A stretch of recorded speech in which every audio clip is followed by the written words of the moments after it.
Buenas tardes, bienvenidos a este webinar que celebramos con motivo de la Semana de la Desnutrición. Y este año el título que le hemos dado a este webinar es El cuidado nutricional, acceso y derecho del paciente. Este webinar es organizado por la Alianza Más Nutridos con la colaboración de muchísimas sociedades científicas, la plataforma de organizaciones de pacientes, y la alianza está liderada por la Sociedad Española de Nutrición Clínica y Metabolismo y la Fundación Abbott. Lo que nos congrega hoy es nuestro interés por mejorar los cuidados nutricionales de nuestros pacientes. Y a pesar de los importantes avances médicos, la nutrición inadecuada sigue siendo un problema de salud pública importante y muy prevalente en los países desarrollados. Si acaso podemos decir que aumenta la prevalencia entre las personas que viven en la comunidad, puede haber un 5 o un 10%, los pacientes ingresados en un hospital, pues alrededor del 25 o 30%, también los que están en residencias de personas mayores, en donde el riesgo de desnutrición puede llegar a ser al 50%. Ciertamente hay grupos de pacientes más vulnerables, como precisamente las personas mayores, y el avance de la medicina, el avance de la supervivencia, las edades más avanzadas, que llegan, gracias a Dios, en muy buen estado de salud, con una buena forma física, permiten aplicar tratamientos importantes, eficaces, que si el paciente no está en un correcto estado nutricional, pueden perder efecto o, peor, asociarse a complicaciones. De ahí que sea muy importante el hacer una correcta valoración nutricional de cualquier persona que presenta una enfermedad o que es hospitalizada y va a recibir un tratamiento médico para no solo curar la nutrición en sí misma, curar el riesgo de desnutrición, sino también favorecer la buena respuesta al tratamiento y la buena evolución de ese proceso clínico que le ha llevado a la hospitalización o el seguimiento posteriormente en la comunidad. A todos los que estáis conectados, que estáis participando, recuerdo que podéis vosotros también hacer preguntas o comentarios, y para eso lo podéis escribir en el chat, y después, en el tiempo de debate y preguntas, los moderadores expondremos vuestros comentarios y vuestras preguntas a los ponentes de esta tarde, para que puedan dar cumplida respuesta a todos vuestros intereses, vuestras inquietudes, etcétera. Y no quiero alargar esta bienvenida y esta inauguración, y quiero presentar al moderador de la mesa redonda, que es el doctor Miguel Ángel Martínez Olmos. El doctor Martínez Olmos es jefe de Servicio de Endocrinología y Nutrición del Complejo Hospitalario Universitario de Santiago de Compostela y es coordinador del área de Endocrinología y Nutrición y Metabolismo del Instituto de Investigación Sanitaria de Santiago de Compostela. Él participa también de la docencia universitaria, es profesor asociado de Ciencias de la Salud en el Departamento de Medicina de la Universidad de Santiago, y es investigador del CIBER-BN, del Centro de Investigación Biomédica en Fisiopatología de la Obesidad y Nutrición del Instituto de Salud Carlos III. Muy especialmente, el doctor Martínez Olmos ha sido miembro de la Junta Directiva de la Sociedad Española de Nutrición Clínica y Metabolismo, y desde el año 2021 es secretario general de la misma. Miguel Ángel, te agradezco mucho la aceptación para moderar esta mesa, y te paso, si quieres, el papel para que tú puedas introducir a los distintos ponentes de la misma. Muy buenas tardes. Muchísimas gracias, doctor León, por su presentación y por su liderazgo en la Alianza Más Nutridos. Realmente el poder celebrar este webinar sobre el cuidado nutricional, el acceso y el derecho del paciente es un buen colofón, un buen broche de la semana de la lucha contra la desnutrición, en el que la Alianza Más Nutridos y SEMPE, la Sociedad Española de Nutrición Clínica y Metabolismo, como parte de esta Alianza Más Nutridos, están totalmente involucrados y realmente están coordinados por las acciones que a través de la iniciativa de ONCA a nivel europeo y a nivel internacional se llevan a cabo para tratar de sensibilizar a todos los sectores, tanto sanitarios como políticos y, por supuesto, teniendo en cuenta el punto de vista del paciente, acerca del problema de la desnutrición.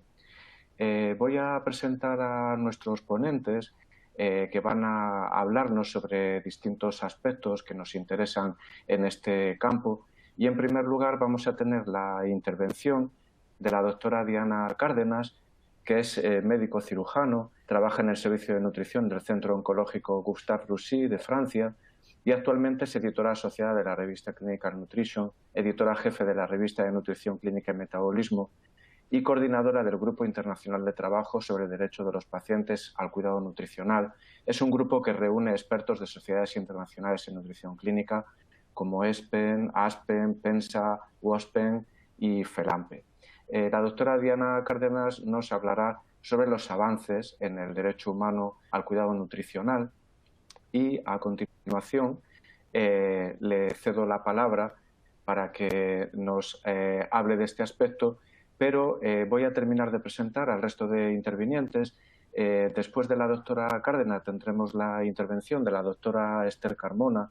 La doctora Esther Carmona es médico especialista en medicina familiar y comunitaria y entre su currículum se cuenta que fue gerente del servicio sanitario del área de salud de la Isla del Hierro, consejera de Sanidad y Servicios Sociales del Cabildo de la Isla del Hierro, es senadora por esta isla y actualmente es la portavoz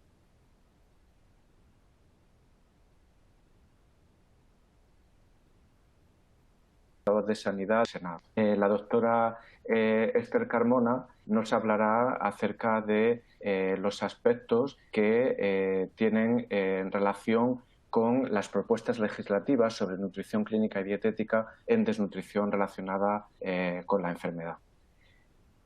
A continuación tendremos la intervención de la doctora Julia Álvarez.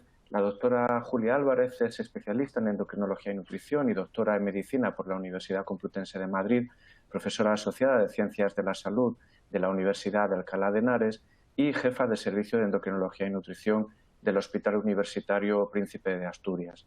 En su dilatada carrera y en su dilatado currículum cabe destacar que ha sido responsable del Plan Estratégico de Endocrinología y Nutrición de la Comunidad de Madrid desde 2011 a 2019 y coordinadora de distintos comités de SEMPE y de SEM, y actualmente es presidenta de la Sociedad Española de Nutrición Clínica y Metabolismo desde octubre del 2021. Tengo el honor de compartir esta junta directiva con ella y también me gustaría destacar que Julia es una de las coordinadoras principales del estudio Predices, estudio pionero en nuestro país, y ella nos va a hablar sobre la equidad en el acceso a la nutrición clínica en España. Y en último lugar tendremos la intervención de don Manuel Arellano, que nos va a dar la visión del paciente en este problema del acceso al cuidado nutricional.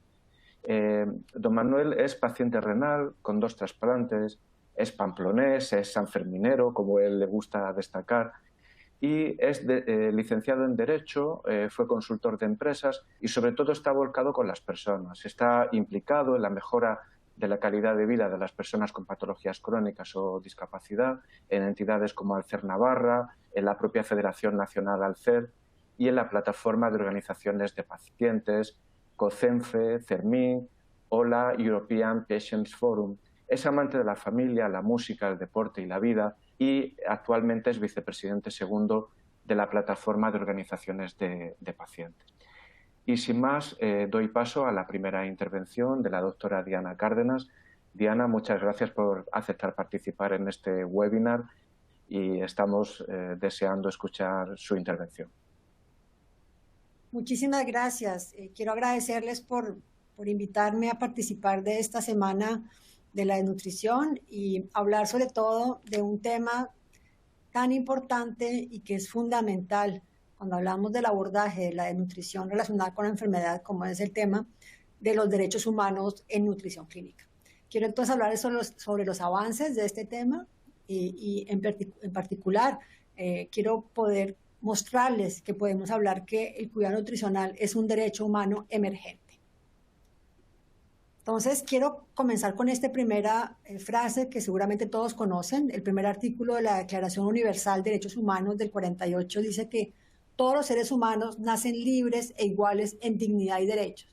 Sin embargo, sabemos que no todos tenemos la misma igualdad en cuanto al acceso a los cuidados nutricionales. Entonces, tenemos que hacernos esta primera pregunta. ¿Por qué la desnutrición relacionada con la enfermedad sigue siendo un problema que no es atendido correctamente? Y las razones que se conocen hoy en día son diversas.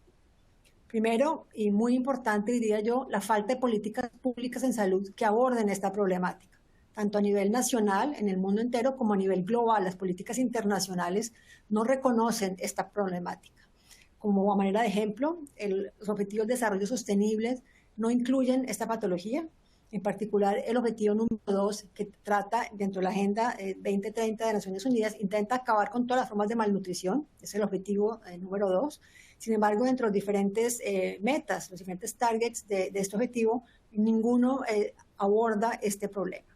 Entonces, claramente para mí es un problema fundamental, es una de las razones que explicaría por qué este problema sigue siendo ignorado, desatendido, es la falta de políticas públicas tanto a nivel nacional como internacional. Por otro lado, y solamente lo vamos a hablar en este foro, la falta de educación,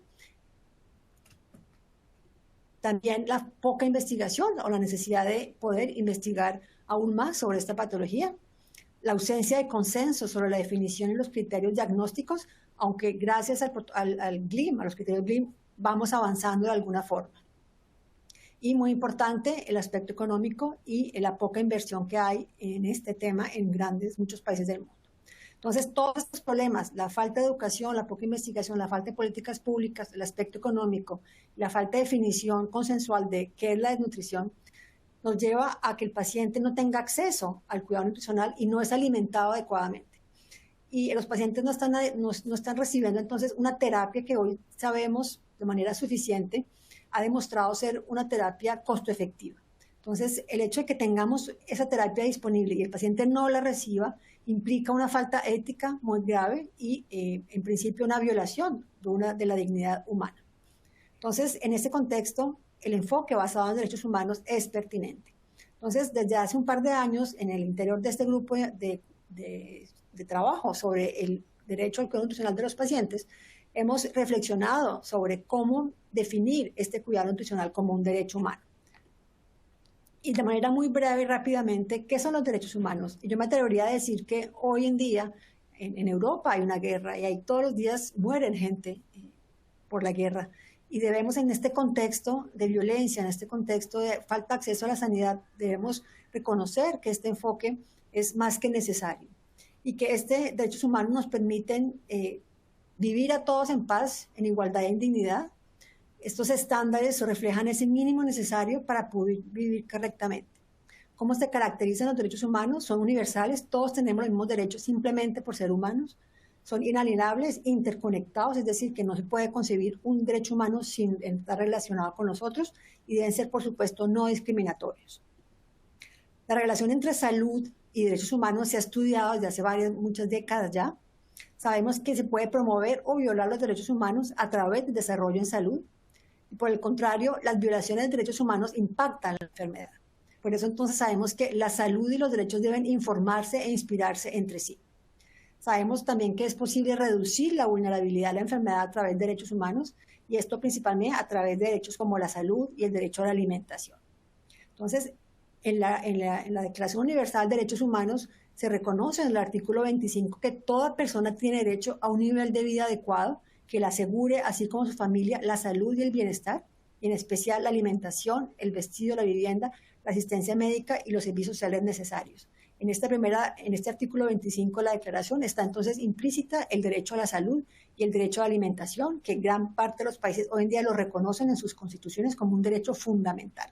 Entonces, cuando hablamos de un derecho al cuidado nutricional, estamos evocando de manera directa este acceso al derecho a la salud y el derecho a la alimentación.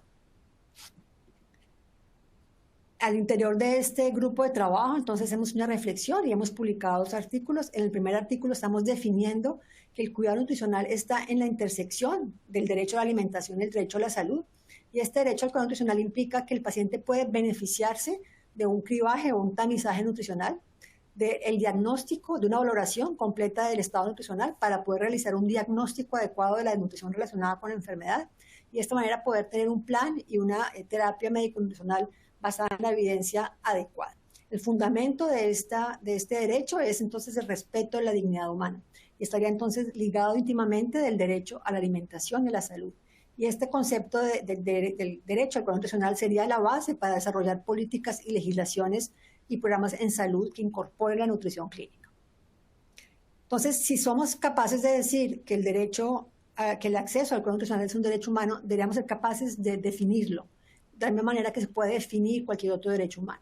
Y para ello, entonces, debemos delimitar un alcance, poder establecer o definir un fundamento y reconocer los titulares de obligaciones. El alcance, entonces, como ya lo mencioné brevemente, estamos definiendo que el paciente tiene el derecho a beneficiarse del proceso de cuidado nutricional, es decir, del cribado, del diagnóstico, de la evaluación, de la terapia y de un seguimiento tanto del estado nutricional como de la terapia misma. Y este derecho debería ser asegurado por un equipo interdisciplinario experto en soporte y en terapia nutricional. Los gobiernos deberán tener la capacidad de garantizar este derecho. Entonces, el paciente tiene derecho, como les dije, a una dieta en cuanto a la terapia nutricional basada en la evidencia, a una modificación de la dieta, a hidratación y nutrición administrada artificialmente, enteral, parenteral o suplementos. Muy importante decir que no estamos defendiendo bajo ningún momento el derecho a no sufrir de desnutrición. Los pacientes están enfermos, van a tener una desnutrición. Lo que queremos es un abordaje adecuado y oportuno de esta patología. No estamos tampoco defendiendo la obligación de alimentar a todos los pacientes en cualquier etapa de la vida y a cualquier costo. Por el contrario, este enfoque de derechos humanos implica que desde el punto de vista ético tengamos que tomar la mejor decisión para los pacientes y esto puede incluir muchas veces no alimentar a la persona. Segundo punto, el fundamento de derechos humanos, al igual que los otros derechos, es la dignidad humana. Y este concepto de dignidad humana es supremamente importante en nutrición clínica. Alimentar a la persona respetando su dignidad implica reconocer el aspecto simbólico y el aspecto de comunidad que tiene la alimentación. Debemos reconocer la educación, los gustos, lo singular que tiene cada persona en cuanto a la alimentación. Y esto incluso, aunque sea una alimentación artificial. El tercer punto, la necesidad de identificar los titulares de obligaciones. Este derecho nos concierne a todos. Por un lado, es muy importante e ideal que el Estado pueda reconocerlo como un derecho humano y que los responsables políticos puedan hacer legislaciones que reconozcan este derecho para que los pacientes puedan tener acceso. Los gestores, administradores a nivel institucional deberían poder facilitar la realización de la terapia nutricional y todos nosotros, profesionales sanitarios y cuidadores, poder reconocer que es un derecho del paciente. Entonces, esta pregunta surge, ¿cómo puede este enfoque basado en derechos humanos beneficiar a esta disciplina de la nutrición clínica y a la atención general del paciente?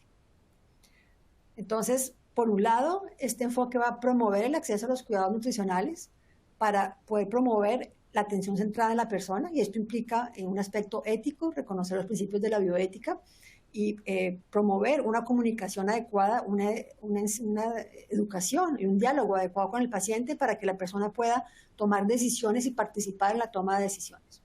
Por otro lado, muy importante, este enfoque va a permitir cerrar la brecha entre científicos y políticos. Y esto es lo que se ha hecho en el pasado Congreso de la Sociedad Europea en Viena, del Congreso de ESPEN, se firmó un documento, la Declaración Internacional sobre el Derecho al Cuidado Nutricional. Esta declaración reconoce al cuidado nutricional como un derecho humano. Importante saber que es un documento no vinculante, pero implica un compromiso moral muy importante para las 75 sociedades del mundo que firmaron esta declaración. Es una declaración que está basada en instrumentos internacionales de derechos humanos y de la bioética y define una visión y principios comunes para defender este derecho. y quiero aquí recalcar la importancia, el logro tan importante que se hizo en ESPEN, en Viena. Pudimos reunirnos 75 sociedades, prácticamente todas, solo una no firmó, no tenemos la razón por qué Rusia no firmó. De las 75 sociedades del mundo de nutrición clínica que existen, pudimos decir, estamos de acuerdo en que necesitamos este enfoque para avanzar en las diferentes problemáticas de cada país. Entonces define una visión común y unos principios. Estos principios son muy concretos, los voy a mencionar en la próxima diapositiva. El objetivo de esta declaración es promover este respeto a la dignidad humana mediante el cuidado de la atención nutricional, definir los valores y objetivos a través de los 5 principios fundamentales y concienciar sobre la desnutrición relacionada con la enfermedad. Esta declaración la pueden descargar libremente desde la página de CEMPE y desde la página también de ESPE. Entonces, estos 5 principios, ya para ir terminando, muy importante, conciernen primero la política de salud pública. Estas políticas deben integrar el cuidado nutricional y deben tener como eje fundamental el enfoque basado en derechos humanos. Segundo punto, la importancia de la educación y la investigación como un eje fundamental para cumplir este derecho humano. Si los profesionales no conocemos esta patología, no sabemos cómo abordarla, pues no vamos a poder garantizar este derecho. Tercer punto, los principios éticos y los valores de nutrición clínica, incluyendo justicia y equidad, que hablaremos en este seminario, van a ser fundamentales en el acceso al cuidado nutricional. El cuidado nutricional requiere una cultura institucional, es el cuarto principio. Esa cultura institucional debe valorar el acceso a los cuidados nutricionales y reconocer la importancia de esta patología. Y en último, el empoderamiento del paciente, la educación del paciente como facilitador clave para las acciones necesarias de optimización del cuidado nutricional. Para ello, entonces, ESPEN está ya pensando en un plan de acción, porque esos principios nos dicen qué queremos hacer. Define el qué, pero no el cómo. Entonces, esta declaración, como les dije, no es vinculante, pero implica un compromiso moral. El primer paso ya está hecho, ya está dado. Todas las sociedades reconocen la importancia y necesidad de reconocerlo como un derecho humano y la necesidad de ir avanzando con estos 5 principios. Ahora la siguiente etapa es saber cómo lo hacemos, y para eso entonces necesitamos hacer herramientas fáciles que puedan ser luego transformables al interior de cada país, y estas herramientas es una por cada uno de estos principios, y es un trabajo que está en proceso. Entonces, para terminar, muy importante, el cuidado nutricional debe considerarse como un derecho humano intrínsecamente ligado al derecho a la alimentación y el derecho a la salud. Este enfoque de derechos humanos podría contribuir de manera global a la construcción de una perspectiva moral, política y jurídica del concepto de cuidado nutricional. Y, por último, la Declaración de Viena es un gran esfuerzo global para defender este derecho humano. Muchísimas gracias. Aquí simplemente mostrarles el grupo de trabajo, que es un grupo conformado por expertos de todas las sociedades, y espero que nos conozcan. Tenemos un canal YouTube donde estamos colgando los videos en torno a este tema. Muchísimas gracias. Muchísimas gracias, doctora Cárdenas. La verdad que es un lujo contar con su intervención de primera mano, porque sin duda esta declaración y todo el trabajo que hay detrás va a suponer un cambio fundamental en este enfoque acerca de la atención nutricional centrado en el paciente y entendido como un derecho humano, ¿no? También. Tendremos ocasión posteriormente en el debate, en el turno de preguntas, de poder comentar algunos aspectos más. Muchas gracias. Pasamos ahora a la siguiente ponencia, a cargo de la doctora Esther Carmona, que nos va a hablar sobre las propuestas legislativas en desnutrición relacionada con la enfermedad y nutrición clínica. Adelante, cuando quiera, doctora. Buenas tardes.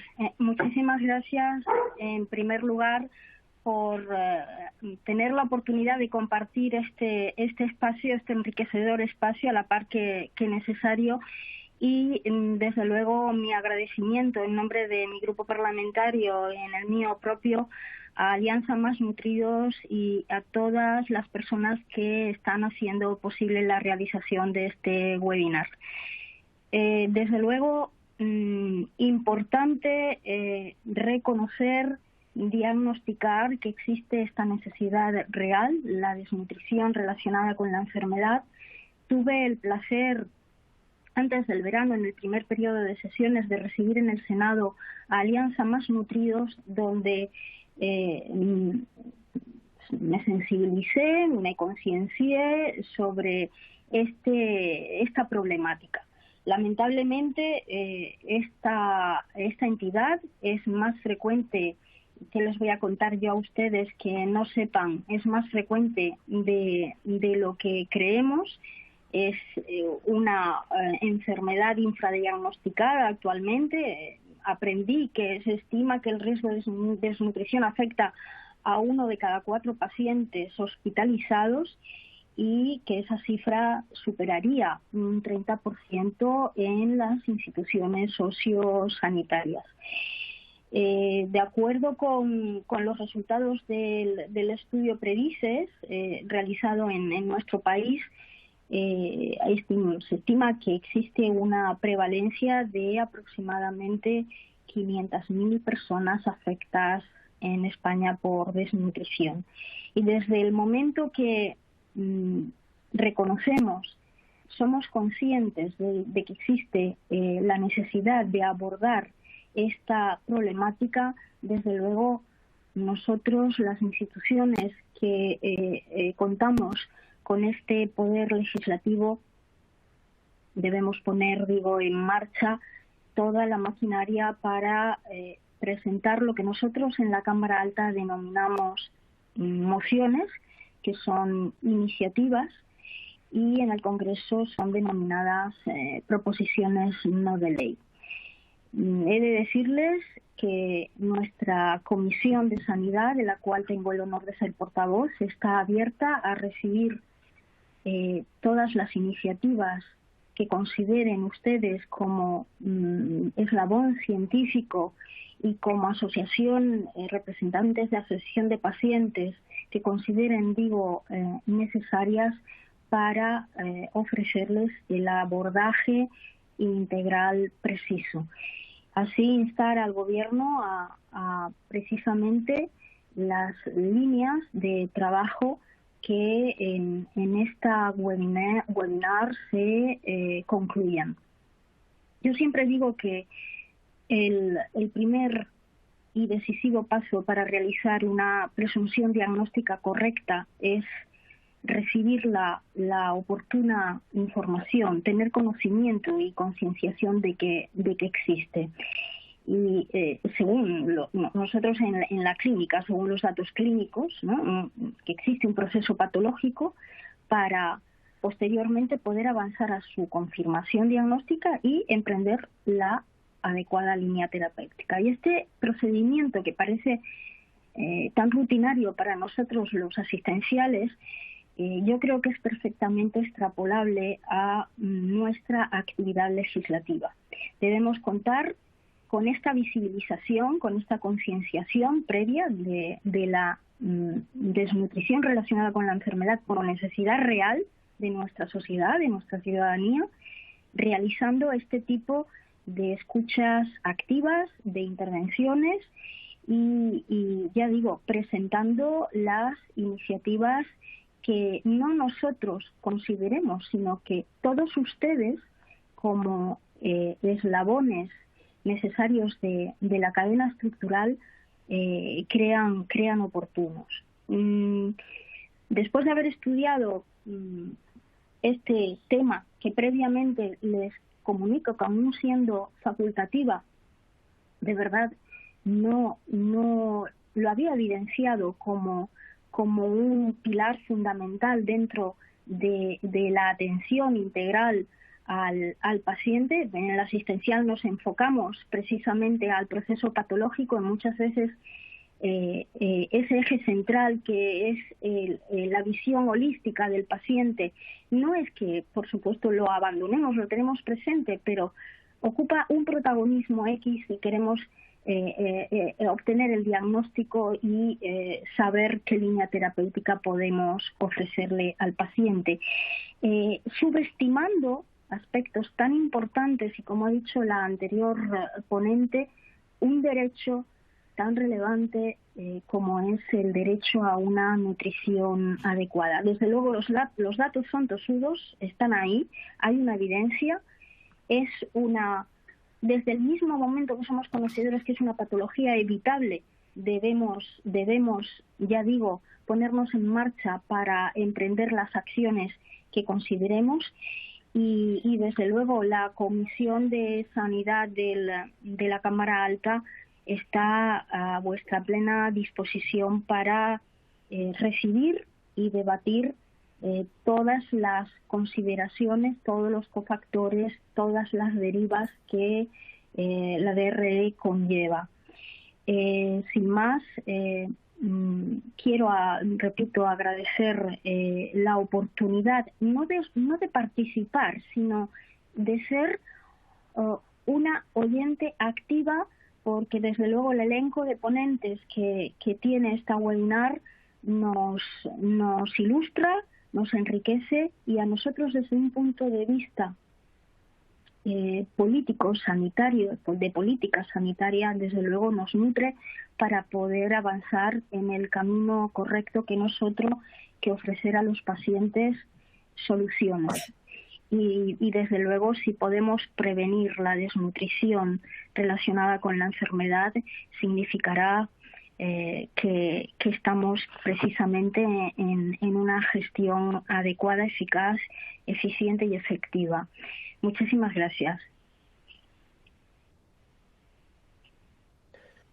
Muchísimas gracias, doctora Esther Carmona, por haber aceptado participar en este webinar y sobre todo también por aportar su visión en los aspectos de las propuestas legislativas que evidentemente son tan importantes para ir avanzando en todos los aspectos relacionados con el cuidado nutricional, con el acceso y los derechos del paciente, que de alguna manera tienen que también quedar plasmados en la legislación, ¿no? Para nosotros es muy importante también tener este respaldo y precisamente el próximo tema del que nos va a hablar la doctora Julia Álvarez, la equidad en el acceso a la nutrición clínica en España, pues es muy pertinente porque realmente el conseguir que a nivel legislativo y también a nivel real exista esta justicia en la distribución de los cuidados nutricionales debe formar parte también de nuestra realidad. Adelante, doctora Álvarez, su turno de intervención. Muchísimas gracias por participar en este webinar y nada, estamos deseando también escuchar su intervención. Gracias. Buenas tardes.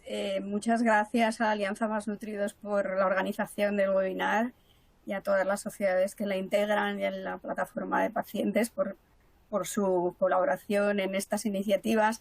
Y, por supuesto, para mí es un lujo poder estar intervenir en este webinar acompañando a ponentes de tanto prestigio, ¿no? Me corresponde, yo creo que acabamos de escuchar muy bien a la doctora Cárdenas cómo ha puesto en valor el derecho a la atención y al cuidado nutricional. Hemos escuchado a la doctora Cardona cómo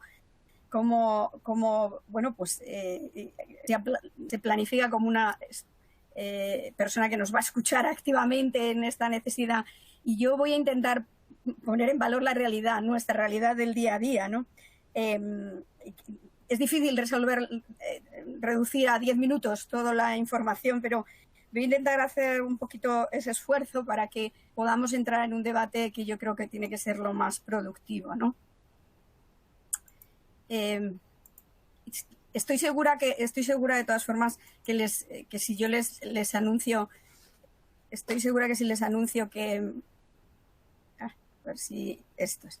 Si les anuncio que este es un tema aún sin resolver, no estoy haciendo ningún spoiler de la situación, porque muchos de los compañeros que nos están escuchando lo viven en el día a día. Conceptualmente, me gustaría recordar que la equidad es el principio ético normativo asociado a la idea de justicia, ¿no? Y que bajo este concepto lo que se trata es de cubrir las necesidades e intereses de muchas personas que son diferentes y especialmente de todas aquellas que son más vulnerables y que están en desventajas, ¿no? Y también me gustaría recordar que el artículo 14 de la Constitución, que forma parte del capítulo 2 de Derechos y Libertades y del título 1 de los Derechos y Deberes Fundamentales, promulgado en nuestra Constitución española, establece que los españoles son iguales ante la ley sin que pueda prevalecer discriminación alguna por razón de nacimiento, raza, sexo, religión, opinión o cualquier otra condición o circunstancia personal o social. Y este es un punto que yo creo que es bastante relevante.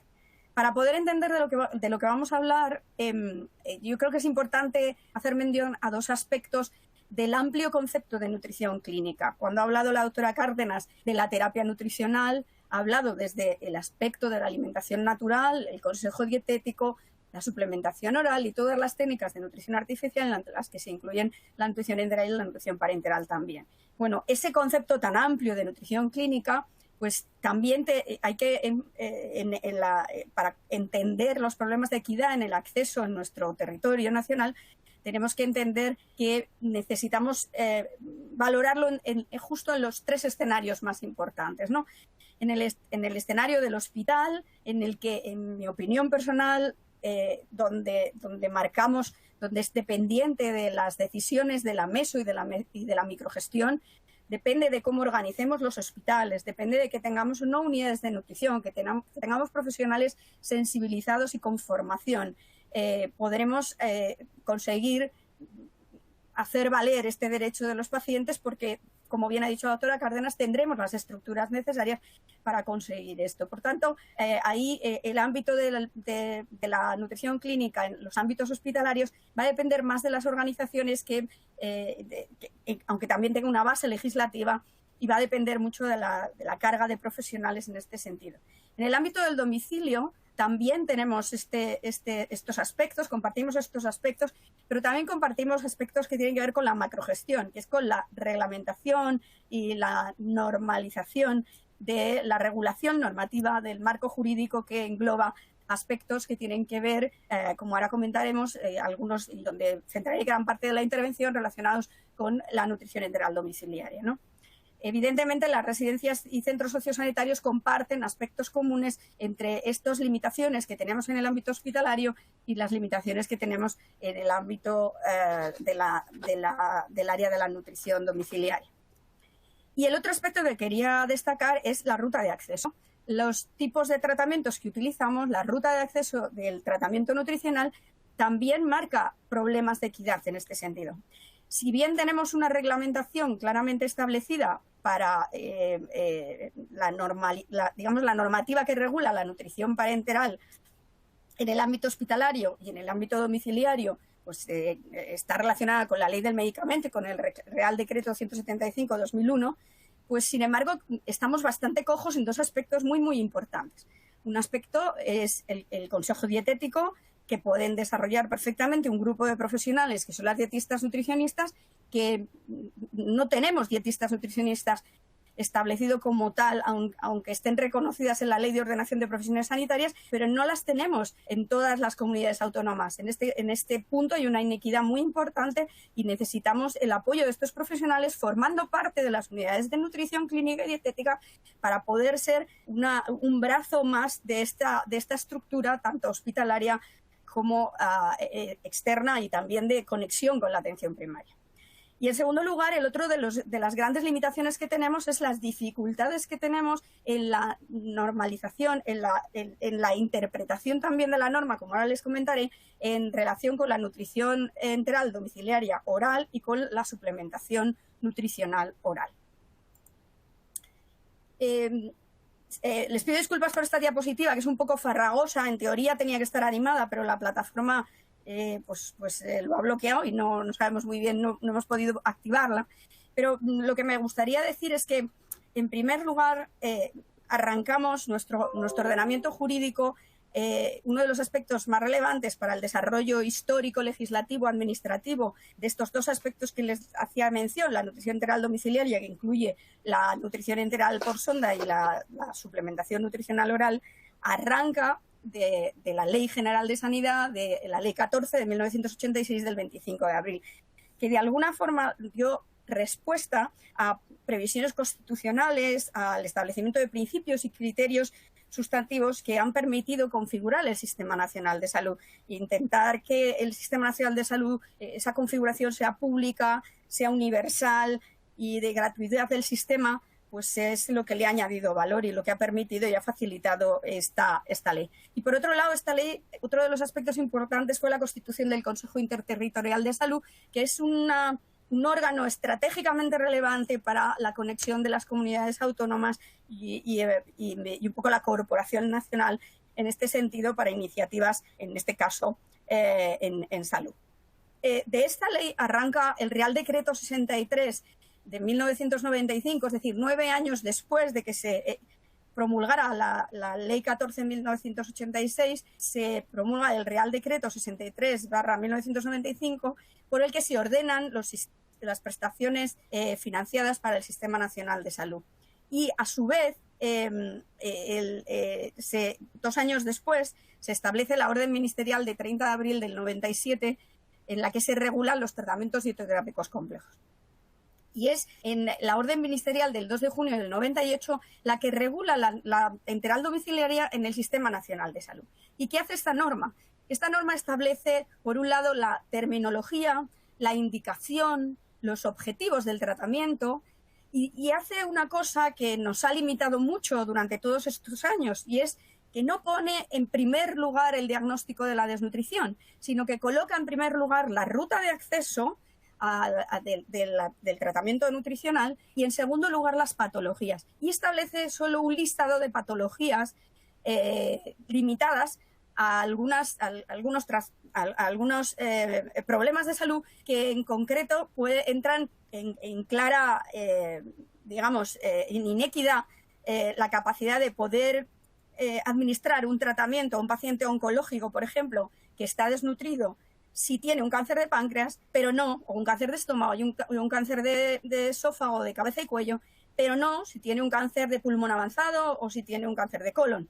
Es decir, hay patologías concretas muy específicas dentro del orden de la oncología, por ejemplo, y como esto, muchas otras en otros órdenes, ¿no? Establece esas patologías que ven ustedes al lado en el listado de patologías, que se ven chiquitito, y establece otro aspecto importante, que es la creación de una comisión asesora que regulará las prestaciones, y también insta a que paralelamente exista un grupo de trabajo del propio Ministerio, de esa comisión asesora, de la Sociedad Española de Nutrición Clínica y Metabolismo y de la Sociedad Española de Endocrinología y Nutrición, y de algunos expertos que, ajenos a estas dos sociedades o incluidos en las mismas, puedan colaborar también para la elaboración de una guía clínica de nutrición enteral domiciliaria, que fue la que comenzamos utilizando todos los clínicos que hacíamos nutrición clínica allá en los años siguientes.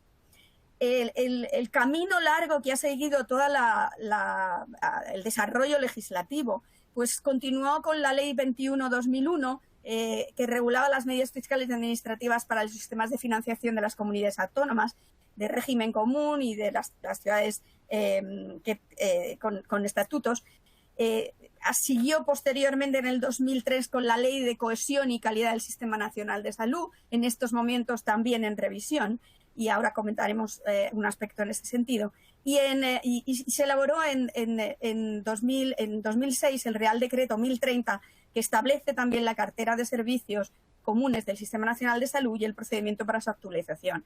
Este punto también fue otro punto de inflexión importante, porque a raíz de este Real Decreto y de la Orden 3858 de 2006, por la que se regulan determinados aspectos relacionados con la prestación de productos dietéticos del Sistema Nacional de Salud, se modificó el famoso listado que había comentado yo del año 98 por patologías.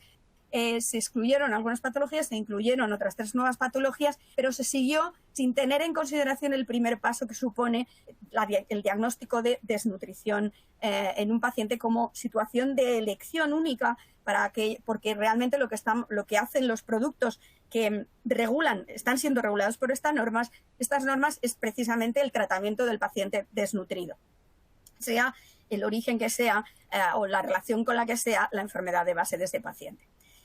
En este largo camino, a raíz de esta normativa, en 2008 se creó por parte del Ministerio y con mucha implicación del grupo NADIA de la SEMPE, pues la guía de nutrición enteral domiciliaria en el Sistema Nacional de Salud.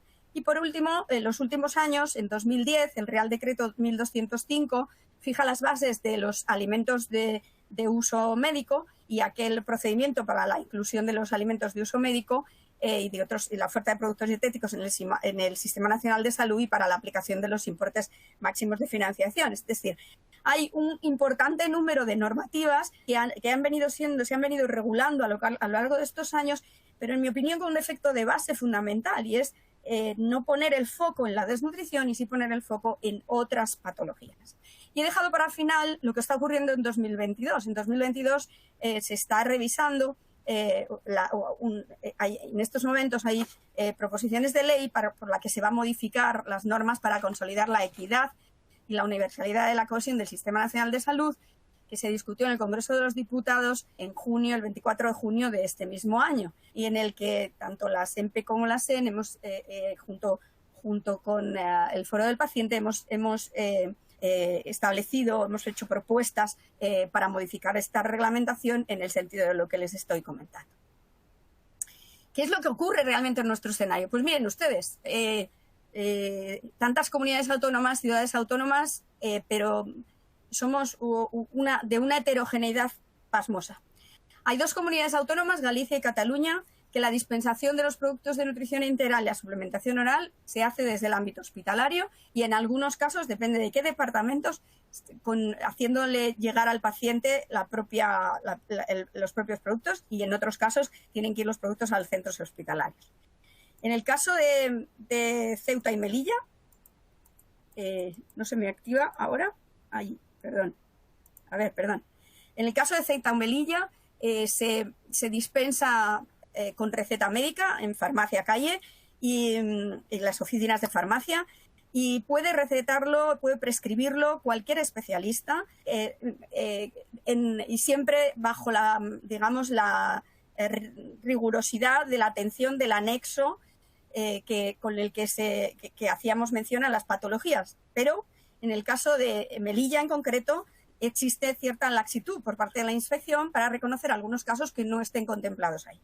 En el caso de Canarias, puede prescribir cualquier especialista durante 3 meses y luego ser refrendado por la unidad de nutrición clínica y dietética del hospital de referencia, y con el anexo, en relación con el anexo hay cierta flexibilidad para que sean aceptadas las propuestas de los profesionales sanitarios. ¿Qué ocurre en Baleares? Pues también en Baleares existe la posibilidad de que sean los profesionales de las unidades de nutrición clínica y dietética, pero también oncólogos, médicos y radioterápicos, neurólogos, internistas, nefrólogos, que son los que pueden prescribir, junto con cierta flexibilidad en el ámbito del anexo, si quien prescribe es la unidad de nutrición clínica y dietética. ¿Más variantes podemos encontrar? Pues sí, tenemos más variantes, por ejemplo, en Andalucía. En Andalucía, donde fueron las primeras unidades de nutrición clínica y dietética reglamentadas en el año 98, pues existe una designación de la prescripción para los profesionales de estas unidades, para los médicos responsables de estas unidades, y de designación también por la dirección médica de los centros en el caso de que no hubiera unidades en esos centros. Y hay una amplia negociación de patologías con matices en relación con el anexo, en tanto a veces con productos o a veces con propias patologías. En Extremadura siguen los pasos de cierta permisividad, igual que ocurre también en León, ahora veremos, pero prescriben fundamentalmente las unidades de nutrición clínica y dietética, prescriben geriatría, y el anexo es tiene cierta permisividad negociada. En Castilla y León es la unidad de nutrición clínica y dietética la que centraliza la prescripción junto con otros profesionales autorizados como pueden ser los geriatras, y en algunas provincias, y en este caso es muy curioso también, solo pueden prescribir, solo se acepta la prescripción de productos por sonda nasogástrica, y desde luego es una cuestión inspector dependiente, ¿no?, de la interpretación de esa norma. ¿Qué ocurre en Asturias? Pues que puede prescribir cualquier especialista, incluida atención primaria. Pero curiosamente, en el anexo, en algunas ciudades como en Oviedo, es muy estricta la norma, el seguimiento del anexo, y en otras como Gijón, pues tiene una mayor flexibilidad la interpretación de esa norma. En Cantabria puede prescribir cualquier especialista, y ahí existen diferencias de interpretación del anexo según los inspectores. En el País Vasco existe desde 2016 la incorporación del anexo a la historia clínica electrónica. Se pueden prescribir las patologías y las situaciones clínicas que además hayan negociado con las inspecciones, y lo que exigen una serie de requerimientos especiales es la indicación de la sonda, el porcentaje de pérdida de peso, el índice de masa corporal o la albúmina como aspectos que valoran en positivo el hecho de poder modificar las patologías que están incluidas en el anexo. En Navarra prescribe nutrición integral la unidad de nutrición clínica y dietética, y los suplementos sí que pueden prescribirlo también geriatras, internistas, oncólogos médicos radioterápicos incluso en los centros sociosanitarios y los médicos de atención primaria. Y hay ciertas modificaciones del anexo y las condiciones. En La Rioja, igual, la unidad de nutrición clínica y restos de profesionales con cierta flexibilidad en el anexo. Y en Aragón los prescriptores suelen ser endocrinólogos de las unidades de nutrición clínica, según un trabajo del plan de abordaje de nutrición que hicieron hace varios años, que fue inducido en gran medida por la Alianza Más Nutridos y la Consejería de Sanidad del Gobierno de Aragón. Y según esta normativa tienen más flexibilidad a la hora del manejo por parte de las inspecciones. En Castilla-La Mancha, los prescriptores generalmente no solo son los endocrinólogos de las unidades de nutrición, sino también otros profesionales, y el anexo suele ser visado dependiente del inspector, ¿no? ¿Qué ocurre en Madrid? En Madrid la prescripción está liderada por no está liderada por las unidades de nutrición clínica, aunque eso era lo que se había negociado inicialmente. Pero en la norma lo que dice es que tendría que estar liderada por profesionales de endocrinología y nutrición de las unidades de nutrición clínica, y quien designa la dirección gerencia del hospital y no atención primaria. La ampliación de la norma en relación a evidencia científica se ha conseguido en algunos supuestos clínicos que aquí les comento, como los polimórbidos, convalecientes, fractura de cadera, caquexia o enfermedad renal crónica. Y en el siguiente caso sería la región la Comunidad Valenciana, en la que todos los especialistas pueden prescribir, incluso atención primaria. Las prescripciones son filtradas por la unidad de nutrición clínica y dietética, y el visado depende del inspector de cada departamento de salud. Y en Murcia prescriben las unidades de nutrición clínica y dietética, pero también prescriben oncólogos, geriatras, digestivos, medicina interna, pediatras y atención primaria, y con un anexo y una supervisión siempre de la supervisión de la unidad de nutrición clínica. En definitiva, si tengo que hacer un resumen de lo que acabo de contarles, evidentemente la palabra clave es heterogeneidad, ¿no? Heterogeneidad sin un criterio claro. ¿Pero qué condiciona esta heterogeneidad?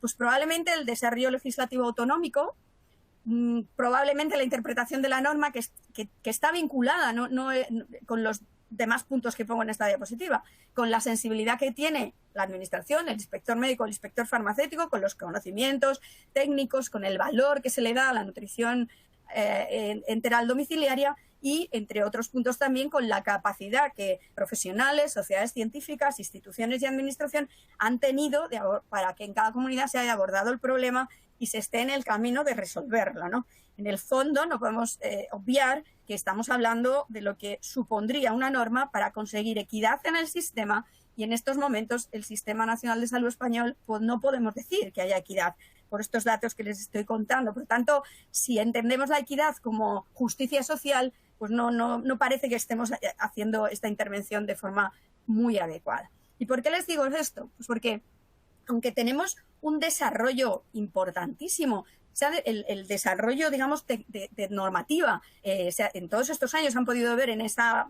diapositiva un poco farragosa que les ponía, ha sido un camino muy extenso, pero bastante anacrónico. Hay un asincronismo importante entre los avances de la nutrición clínica y lo que es nuestra realidad reglamentaria. En la nutrición clínica, en estos años hemos aprendido muchas cosas nuevas de fisiopatología. Hemos podido tener ya diagnósticos, claros criterios diagnósticos como los GLIM. Sabemos que la importancia que tiene el músculo y incorporamos la evaluación morfofuncional.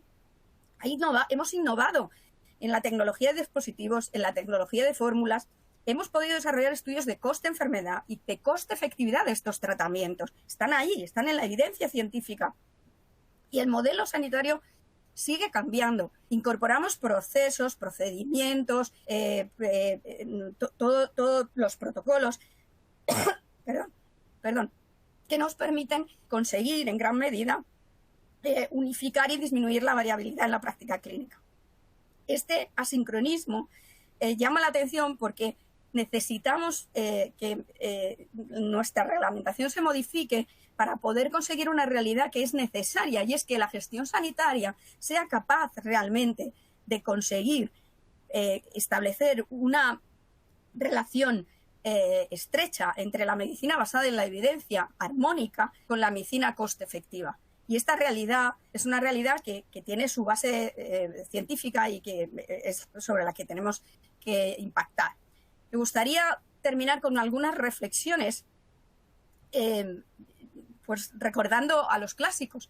En la Ética de Nicómaco, Aristóteles decía que la equidad es la justicia aplicada al caso concreto, y que muchas veces de la rigurosa aplicación de una norma a los casos típicos que ella regula pueden producirse efectos injustos. Además decía, lo equitativo es justo, pero no justo según la ley, sino como una corrección de la justicia legal. Así pues, cuando la ley se pronuncia en términos universales y surge un caso particular que no queda cubierto por la regla universal, debe corregirse la insuficiencia en la que ha incurrido el legislador, es decir, el error que resulta del carácter absoluto de la ley. En otras palabras, esta es la naturaleza de la equidad, una corrección de la ley cuando ésta es deficiente debido a su universalidad. Pues bien, la Ley de Cohesión y Calidad del Sistema Nacional de Salud, de la Ley 16 de 2003, ya ha tenido varias modificaciones. Una de ellas fue hecha el 30 de marzo del 21 y ya reconocía que en estos años ha habido cambios tecnológicos, ha habido cambios culturales y socioeconómicos que obligan a que nos vayamos adaptando. Y para esa adaptación establece que en este texto ya consolidado de la última modificación de marzo, establece que hay que trabajar por la equidad y por la calidad y la participación social en el Sistema Nacional de Salud, entendiendo la calidad en la línea del desarrollo del principio constitucional de igualdad, que garantice el acceso a las prestaciones y de esta manera el derecho a la protección de la salud en condiciones de igualdad efectiva en todo el territorio y que posibilite la libre circulación de todos los ciudadanos. Con el mapa que les he presentado, es difícil que un ciudadano que hoy vive con un hijo en Andalucía vaya a Cataluña y pueda mantener el mismo estatus, o vaya al País Vasco, o vaya a Castilla y León, o vaya a la Comunidad Valenciana, o venga a Madrid. En cualquier caso, siempre va a haber una variación sobre el tema de lo que se ha interpretado de esa norma durante mucho tiempo y por las limitaciones que la propia norma en sí tiene. Me gustaría dejar unas reflexiones para el debate.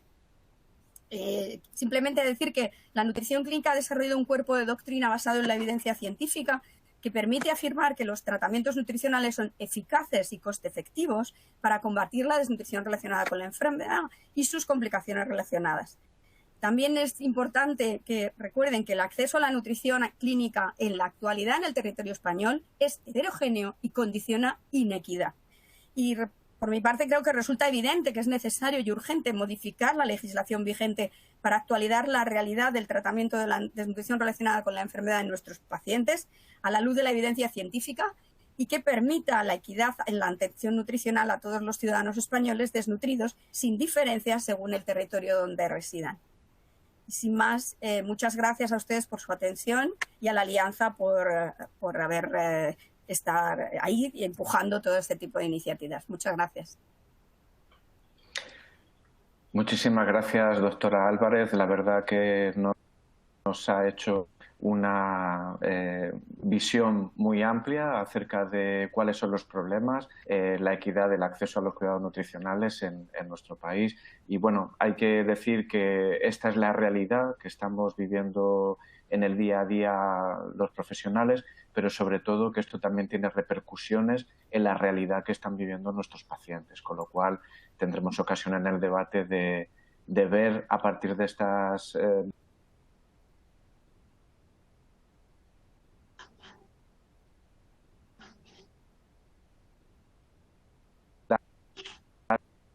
datos y estas. Vamos a tener ahora la intervención de don Manuel Arellano, vicepresidente de la plataforma de pacientes. Lógicamente, tener su punto de vista, tener su intervención es muy importante para saber, no solamente desde un punto de vista teórico, cómo tenemos que diseñar la atención nutricional,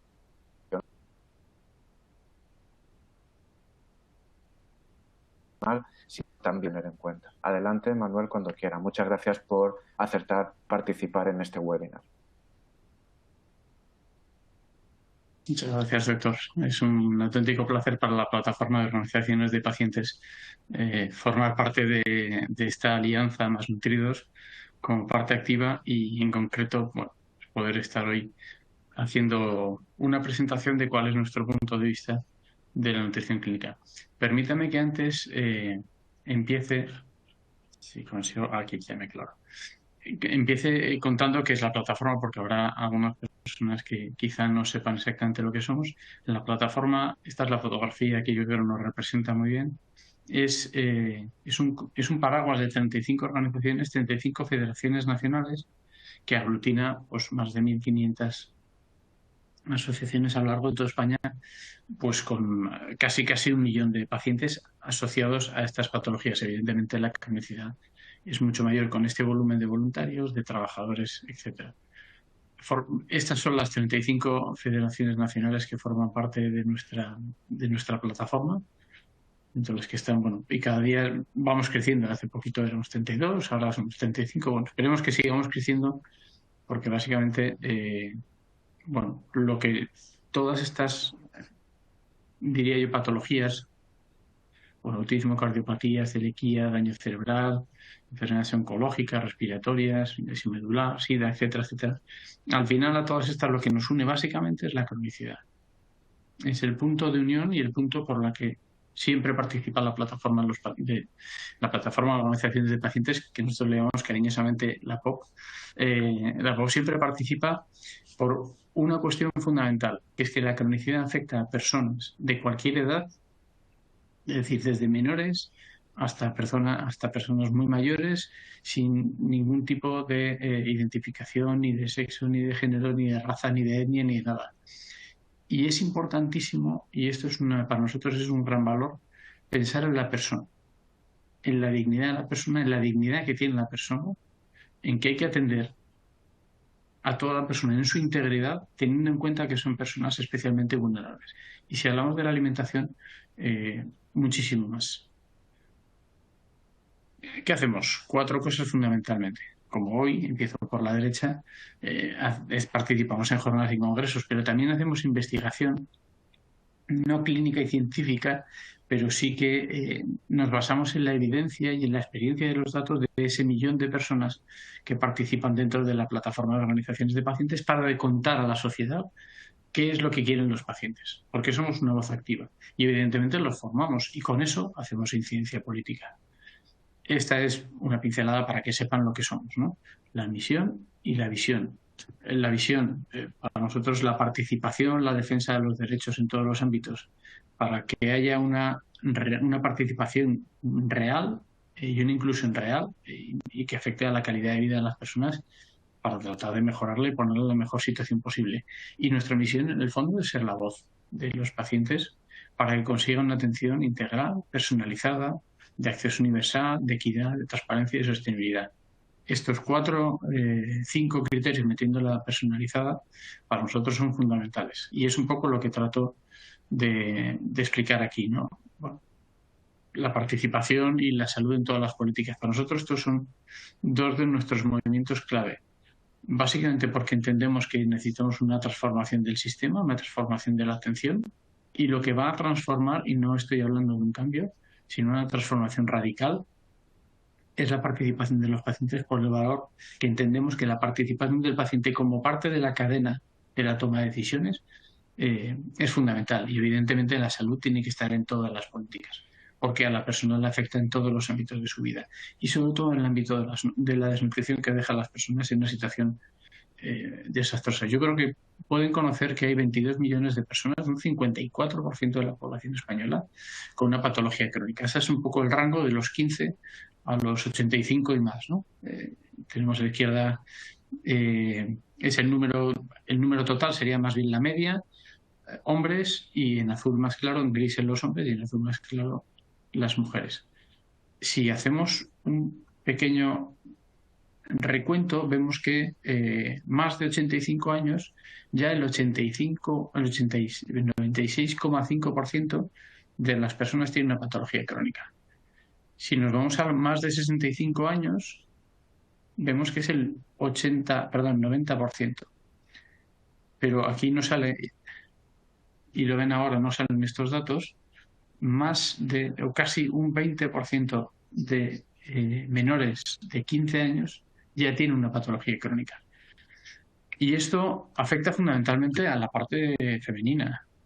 Las mujeres son las que en este cuadro de contexto de la cronicidad y cuál es la evolución con al menos una enfermedad crónica, una patología crónica, afecta sobre todo a las mujeres. Y esto es muy preocupante, porque a veces las mujeres también son cuidadoras, son las que hacen la comida, son las que se preocupan de la compra, que tiene mucho que ver con el ámbito de los cuidados y de la alimentación para evitar la desnutrición, evidentemente. Y además, esto es especialmente importante, lo que les estoy contando, porque es contextualizar la enfermedad crónica, que no es una persona que acude una vez al sistema sanitario y se va, sino que es una persona que acude repetidamente al sistema sanitario. Con lo cual hay que tener especialmente en cuenta cuáles son sus necesidades para tratar de evitar desplazamientos innecesarios y sobre todo atender a sus necesidades. ¿Por qué? Porque estamos generando las personas con patologías crónicas, estamos consumiendo el 80% de las consultas de atención primaria, un 80%, un 60% de las hospitalizaciones, lo que supone un total del gasto sanitario de un 80%. Con lo cual, aquí o empezamos a darle un cambio para abordar a la persona de una manera mucho más integral para atender los problemas que la persona tiene, que son problemas que le afectan en todo su entorno y en todo lo que tiene que ver con la persona, ¿no? Ahí tienen lo laboral, lo social, lo emocional, lo educativo, lo económico, y además muchas veces está diferente, tiene un énfasis diferente en cada una de estas áreas, muchas veces en función de la edad, ¿no? Pues una patología crónica en el ámbito educativo afecta mucho más a personas muy jóvenes, ¿no? Lo emocional prácticamente siempre, en lo laboral, pues a personas que están empezando a entrar en el mercado laboral o que ya están en el mercado laboral. Lo social a veces, bueno, es un poco complicado.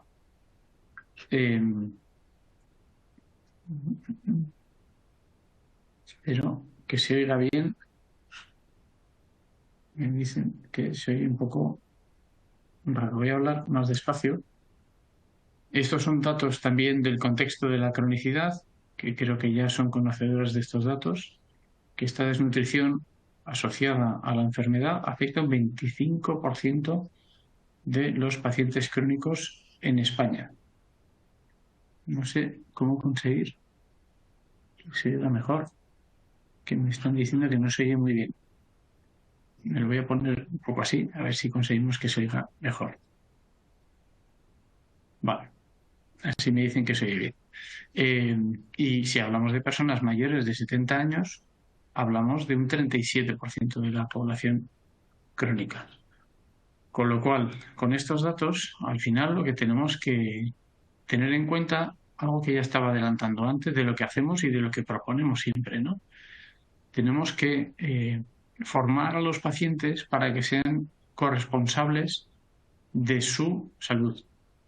Y esa corresponsabilidad lo que les lleva es a la capacidad de tomar decisiones junto con los profesionales sobre cómo quieren ser atendidos en su salud para que su calidad de vida sea muchísimo mejor. Con lo cual, la participación y hacerles partícipes y conocedores de cuál es la realidad de su enfermedad, de su patología y cómo le afecta y cómo le puede afectar la nutrición o la desnutrición de una manera importante, tiene que ser un paso esencial.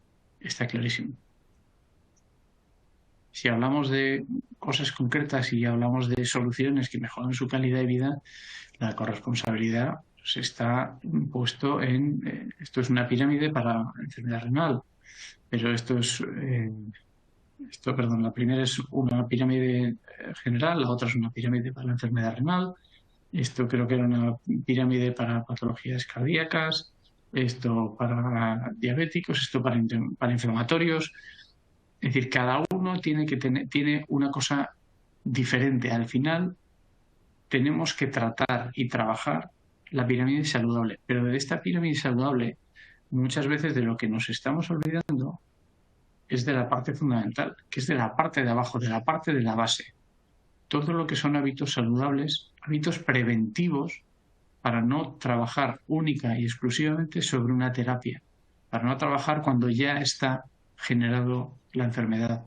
Cuando ya ha venido la desnutrición y remontarla cuesta muchísimo. Y es que además para muchas personas, sobre todo con edad o con determinadas patologías, la desnutrición aparece sin quererlo, ustedes lo saben muy bien. Aparece de la manera más inesperada y deja a las personas en una situación de vulnerabilidad absoluta y en un riesgo de poner a la salud todavía en una situación mucho más delicada. Nosotros con el concepto de corresponsabilidad, lo que consideramos que tiene que ser prioritario es lo que están viendo en la pantalla. Hay que identificar y segmentar a las personas en función de los riesgos alimentarios que tienen. No es lo mismo una persona con una enfermedad renal que una persona con diabetes o con una cardiopatía o con una enfermedad inflamatoria o con una enfermedad intestinal o con una patología, la que ustedes quieran, ¿no? Desde luego hay que abordarlo desde el principio del diagnóstico. El problema es cuando llega el diagnóstico, que a veces el diagnóstico llega tarde y estamos perdiendo muchísimo tiempo para atender bien a la persona. Hay que formar e informar, que son dos palabras clave que utilizamos siempre, tanto a los profesionales como a los pacientes. Porque el paciente a veces no le da importancia a la enfermedad, a la nutrición en la enfermedad. Yo puedo contarles un caso personal, perdonen que ponga un ejemplo personal, pero con una enfermedad renal, después de unas cirugías allá por el año 2008, estuve 8 meses en cama, pensando que me nutría bien y que me alimentaba bien. Además estaba en casa de mi madre, con lo cual, mi madre cuando se enteró que estaba desnutrido, deshidratado y que había perdido 10 kilos porque llevaba 8 meses que no me podía levantar de la cama, porque cada vez que me levantaba la cicatriz se volvía a abrir, pues aquello era un incordio. Y yo recuerdo que pasé fatal, pero es que nadie me había advertido de la importancia de la nutrición, del comer bien, de hidratarse bien, de descansar bien, pero sobre todo de comer bien, comer equilibrado para evitar una situación así. Cuando hay pacientes que no tienen mucha movilidad, el concepto de la nutrición es absolutamente clave, ¿no? Pero también hay que ofrecer otras pautas porque tienen que estar personalizadas e individualizadas para cada una de estas personas.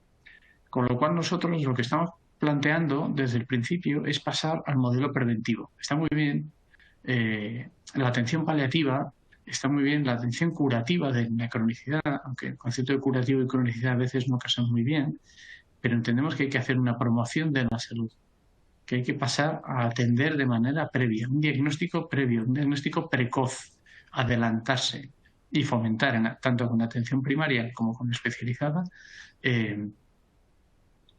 hospitalaria, para que nadie se me enfade, tanto en primaria como en hospitalaria, tenemos que ir a centrar a lo que cada una de las personas necesita y no solamente atenderlo en fases agudas. La atención tiene que ser multi e interdisciplinar.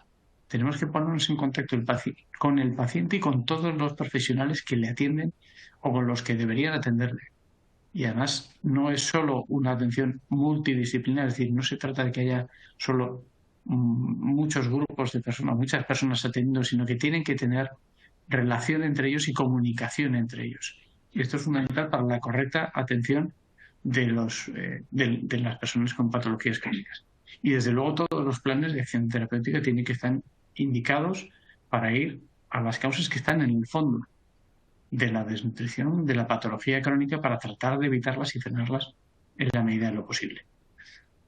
Con este cambio de enfoque, que desde la plataforma tratamos de promover, instar y mover en todos los niveles, lo que queremos es que la voz del paciente sea escuchada, que se incorpore la perspectiva de los pacientes, porque es quien lo recibe, y al final quien lo recibe también es capaz, si lo hemos formado, primero alfabetizado, luego informado, luego formado, será capaz de dar reciprocidad a las necesidades y podrá tomar decisiones. Y la toma de decisiones, que tiene que ser compartida, es una decisión formada, consensuada, especificada, personalizada para esa persona, donde todas las opciones están presentes con todas las posibles consecuencias o secuelas que tiene la decisión que tome el paciente, que la tendrá que tomar con el médico, pero que la decisión básicamente tiene que estar basada en el paciente. Y no debemos perder el foco que, como decía, que somos los beneficiarios finales, ¿no? Con lo cual, esa toma de decisiones sabemos y tenemos demostración con evidencia de que mejora incluso el proceso asistencial, que yo creo que es algo muy importante. Y esto tiene que estar a todos los niveles, tanto en el nivel macro como en el nivel meso como en el nivel micro. No basta solamente con, como ahora hay muchos, ¿no? Pues hagamos un comité y metamos pacientes. Bueno, creo que tiene que ir mucho más allá de la creación de comités. Creo que tenemos que estar en la medición de resultados. Creo que tenemos que estar en todos los niveles, como decía, asistenciales, para diseñar o codiseñar, mejor dicho, estrategias, planes, guías, pero también en el ámbito micro debemos participar y ser conscientes de cómo podemos participar en esa toma de decisiones, más cuando lo que está en juego es nuestra salud y además con el ámbito nutricional que tiene efectos tan importantes. Y por último, las organizaciones de pacientes tienen un rol fundamental e importantísimo para hacer todo lo que están viendo ahí, ¿no? La medición de los resultados en salud, la visibilidad, el canal de comunicación que podemos transmitir también a los pacientes y a las personas que forman parte de nuestra comunidad. Creamos comunidad, desde luego, también cuidamos a los cuidadores, que sabemos que es una parte esencial. Y con esto, muchísimas gracias a todos y gracias también a Más Nutridos por permitirnos participar en esta interesante jornada. Muchísimas gracias, Manuel. La verdad que ha resultado muy interesante este enfoque por parte de los pacientes, que al fin y al cabo pues todos nuestros esfuerzos y todos nuestros cuidados van dirigidos a intentar que recibáis de la mejor manera posible todas estas cuidados y todas estas intervenciones por nuestra parte. Muy bien, la verdad que hay bastantes intervenciones por parte del público. Todas ellas, la verdad que felicitan el nivel de las ponencias y agradecen la iniciativa. Y bueno, hay una de ellas, me gustaría saber su opinión, que nos habla sobre, dada la importancia de la nutrición y del ejercicio físico programado en la recuperación, en la calidad de vida de los pacientes, ¿qué opinión les merecería el que se incorporasen dentro de los equipos de atención primaria personal de nutrición y dietética y también especialistas en educación física y deporte? ¿Cómo lo ven esto? ¿Cómo creen que podrían integrar y participar? Yo, por mi parte, si me permitís, por la parte de los pacientes, todo lo que sea, como decía antes, la parte preventiva va muy bien, y en la parte de tratamiento yo creo que el ejercicio debe ser un tratamiento más y debe estar comunicado, interrelacionado con los profesionales que atienden a la persona para ver cuál es el ejercicio más adecuado en función de la situación, la necesidad y la expectativa que tiene esa persona. No es lo mismo plantear algo para una persona de 10 años que para una de 50, que para una persona de 75. Pero a todos les va a venir bien, tanto una actividad física, que igual puede ser un poquito más o un poquito menos, como desde luego una atención coordinada, como decía antes, y diseñada y estructurada para que vaya dirigida a la mejora de la calidad de vida de las personas, que eso es lo fundamental. Sí, efectivamente. Doctora Álvarez, en relación a este tema, ¿cómo cree que se podrían coordinar con las unidades de nutrición? ¿Cómo cree que se podría integrar sus acciones de una manera coordinada? Bueno, yo personalmente creo que son elementos claves tanto en la prevención como en el tratamiento, ¿no? Y que tampoco hay por qué entrar en conflictos de intereses entre, por ejemplo, profesionales que se dedican a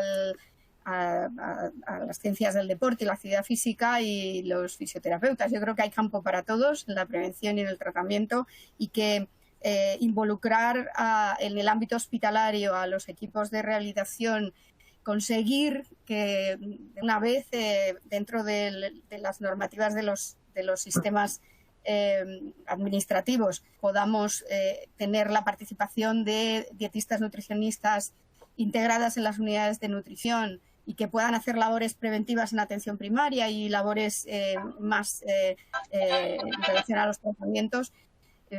necesitamos el apoyo de la reglamentación y necesitamos el apoyo de los decisores políticos para que faciliten la contratación de estos equipos, ¿no? De estos profesionales. Yo creo que tienen que tener claro que tienen que hacer números y cuando hacen los números no tienen que ser cortoplacistas, no tienen que ser números a 3, 4 años, tiene que ser entender que invertir en este tipo de profesionales estás invirtiendo en salud a largo plazo y hacerlo pues, también teniendo en consideración medidas objetivas de valor de lo que vamos a conseguir, medidas relativas de salud, ¿no?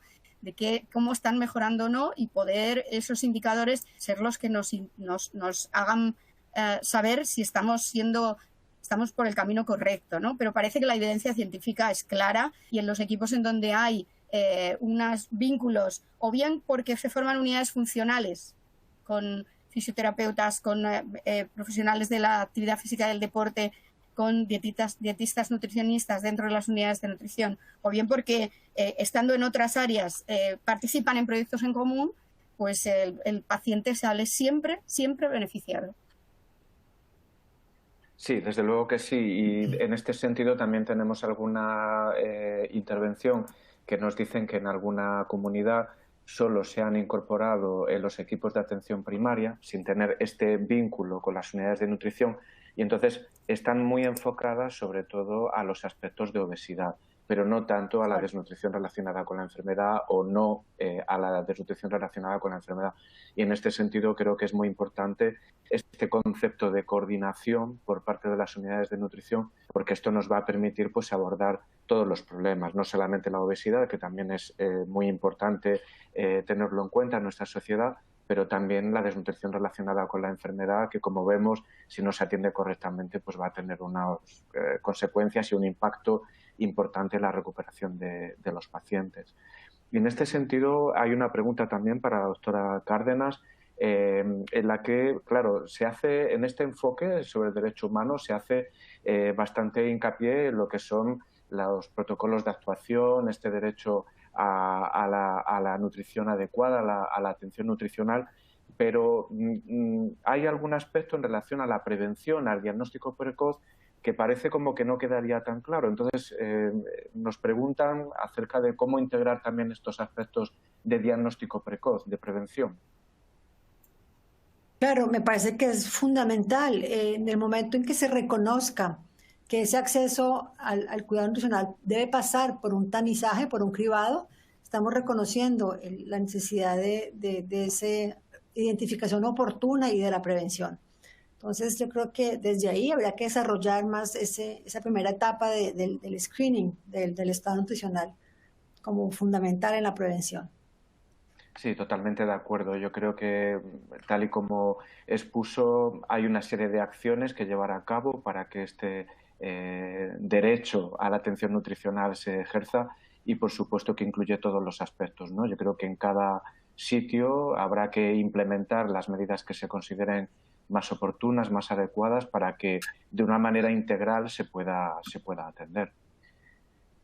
Doctora Álvarez, y precisamente que vimos antes y nos expuso muy bien todas estas situaciones tan heterogéneas, tan difíciles para conseguir la equidad, en un aspecto muy concreto como es el listado de patologías, ¿qué podemos hacer para tratar de superar esta situación que en tantas ocasiones limita el acceso a los cuidados nutricionales? ¿Cómo podemos superar esos listados? Bueno, yo creo que el listado está en la norma y la norma es un poco la base de esa regulación, pero es evidente que aquellas comunidades que han tenido la capacidad de aproximar los aspectos de la evidencia científica con la administración, es decir, cuando nos hemos sentado en una mesa con la Dirección General de Inspección Médica y con la Dirección General de Inspección Farmacéutica, que en el fondo la norma obliga a que haya un visado de inspección médica, ¿no? La última palabra la tiene un inspector médico. Cuando ha habido aproximaciones con las consejerías en ese sentido, con negociaciones más directas con las direcciones generales, se han ido consiguiendo buenos resultados a la luz, insisto, de la evidencia científica. Pero no, estamos obligados a intentar convencer a nuestros legisladores de el interés que tiene cambiar el concepto básico de esa norma, que es poner el foco en la desnutrición y no en las patologías, ¿no? Entonces, mientras consigamos eso, Entonces, para conseguir eso, ya hemos tenido una iniciativa que es en la proposición, hacer unas mociones a la proposición de ley que he comentado antes de reforma de la Ley de Cohesión y Calidad del Sistema Nacional de Salud, pues intentando precisamente evidenciar la importancia que tiene el foco del diagnóstico de la desnutrición, que el tratamiento nutricional tiene que ver con el diagnóstico de la desnutrición, no con el diagnóstico de la patología de base en sí, ¿no? Y mientras seguimos ese camino, que es árido y que se consigue, es incierto en algún momento, aunque estamos trabajando duramente en demostrar toda esa evidencia y en que, por lo menos en abrir los ojos a nuestros legisladores en ese sentido, por ver si podemos cambiar la realidad, pues yo creo que sí que animaría a que hubiera aproximaciones en las comunidades autónomas, incluso a los equipos de profesionales con sus inspectores, para hacerles entender cuál es la realidad, ya que la norma que da el Ministerio es una norma de mínimos. Es una norma de mínimos que cada comunidad autónoma podrá desarrollar un poquito más dependiendo de su capacidad de financiación o de sus intereses de conocimientos técnicos.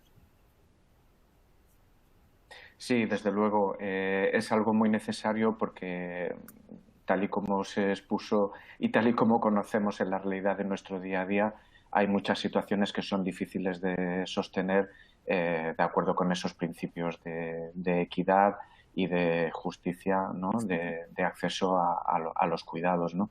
En este sentido, me gustaría también conocer la opinión de la doctora Esther Carmona sobre cómo estas iniciativas que se llevan a cabo en los parlamentos, en concreto también en el Senado, al final se pueden coordinar para que haya acciones realmente efectivas en las que consigamos una cohesión y que efectivamente, aunque se tengan en cuenta las diferencias y las peculiaridades de cada comunidad, incluso de cada área sanitaria, haya un mínimo que pueda considerarse como derecho del paciente.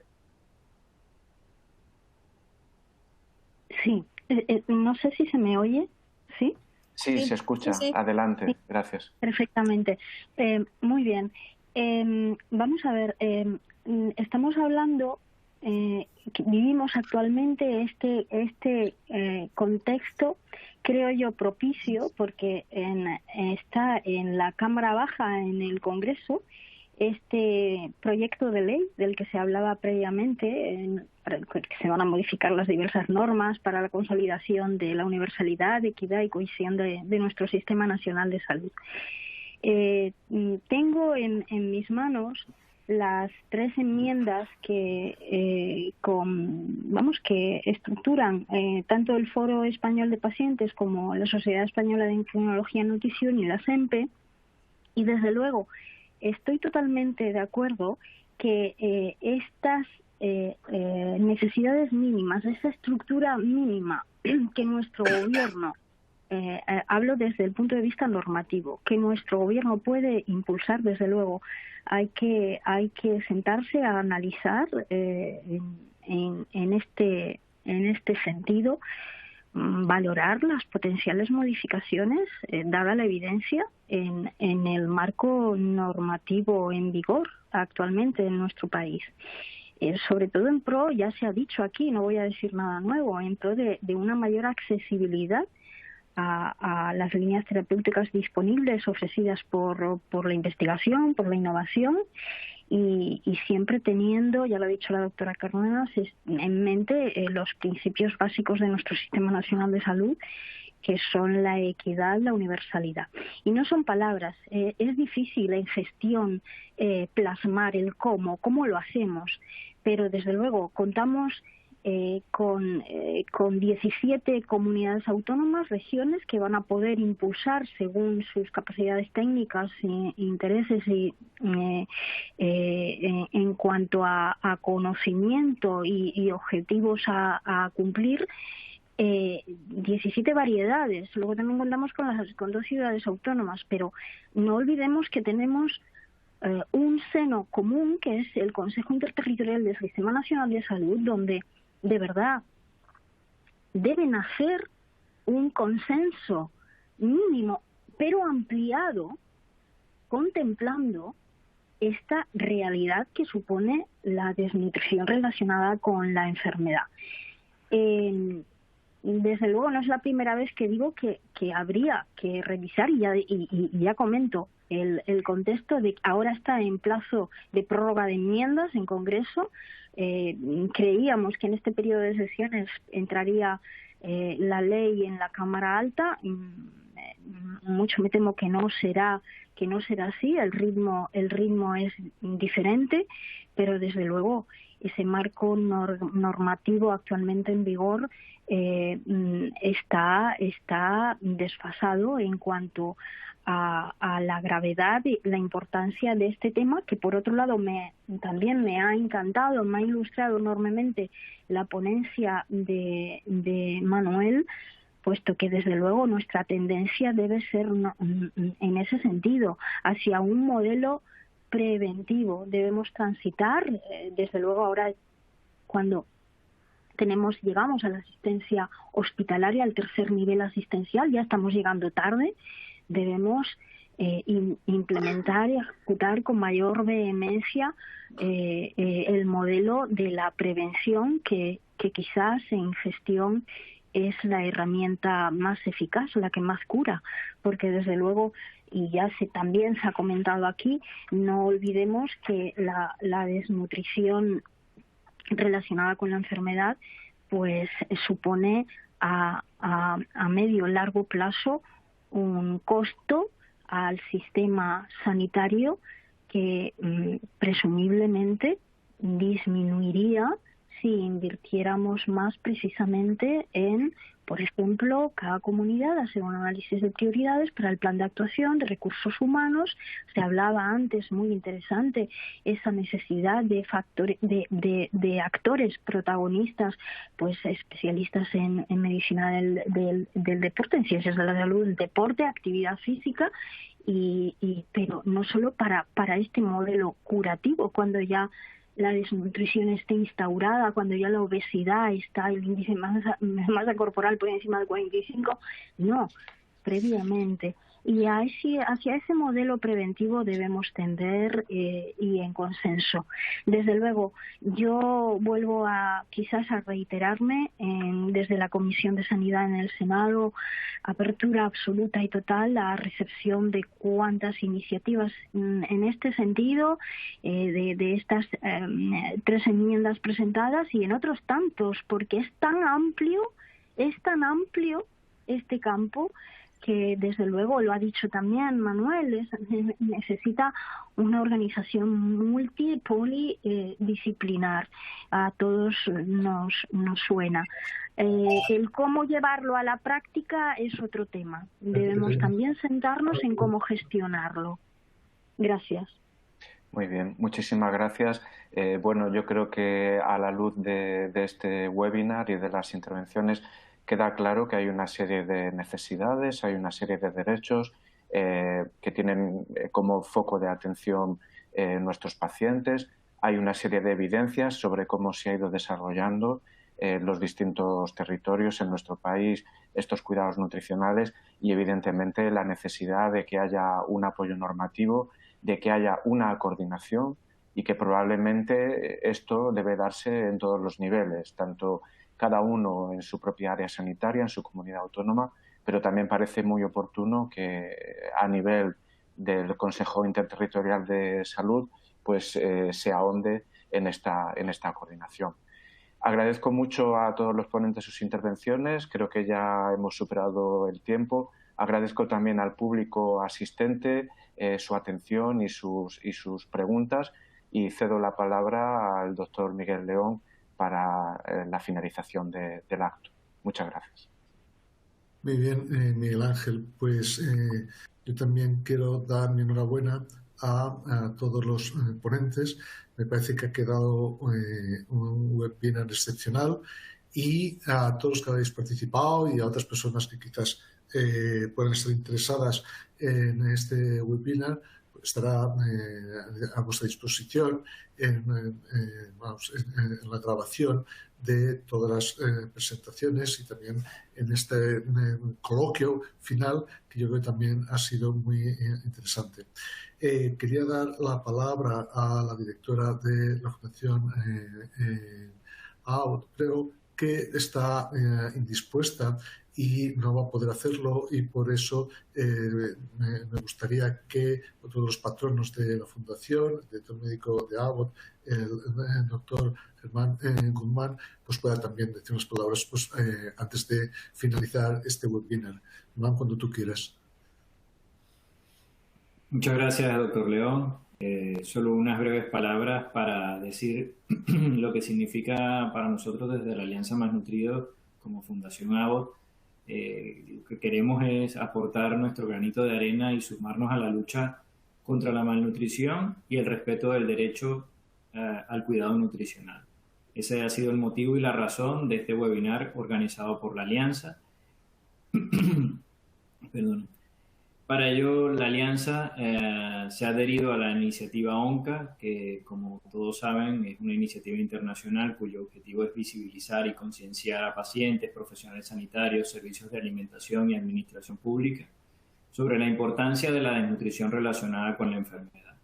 Desde la Fundación AVOT creemos que son necesarias políticas públicas concretas que definan con acciones y recursos los criterios para definir un correcto diagnóstico de la desnutrición relacionada con la enfermedad, así como es necesario el apoyo institucional de todas las sociedades científicas y las organizaciones de pacientes.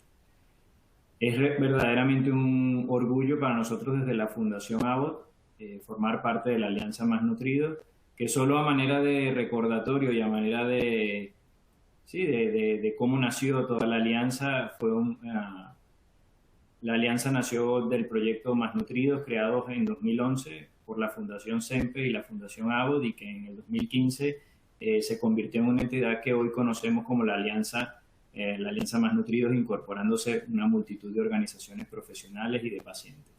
Desde entonces hemos celebrado foros, debates en el entorno de la desnutrición relacionada a la enfermedad, y cada año el número de miembros de la alianza va aumentando. De momento está compuesta por 17 entidades, lo que supone alrededor de un 65% del colectivo profesional médico, del 100% del profesional de enfermería y del 100% de profesionales de farmacia. Así que realmente para nosotros es un orgullo poder contribuir en la difusión de algo tan común, pero que en muchas ocasiones pasa desapercibido. Y pues lo dicho, un orgullo y muchas gracias, y igualmente buenas tardes y felicidades a todos los ponentes.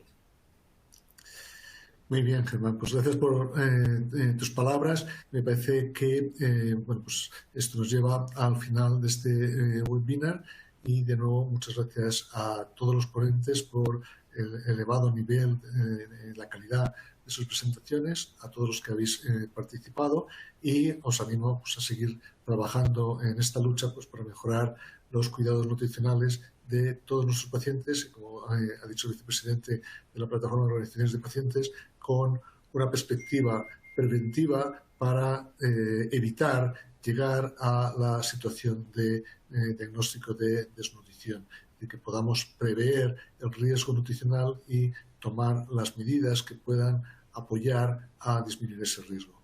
Muchas gracias y hasta el próximo webinar. Adiós. Gracias.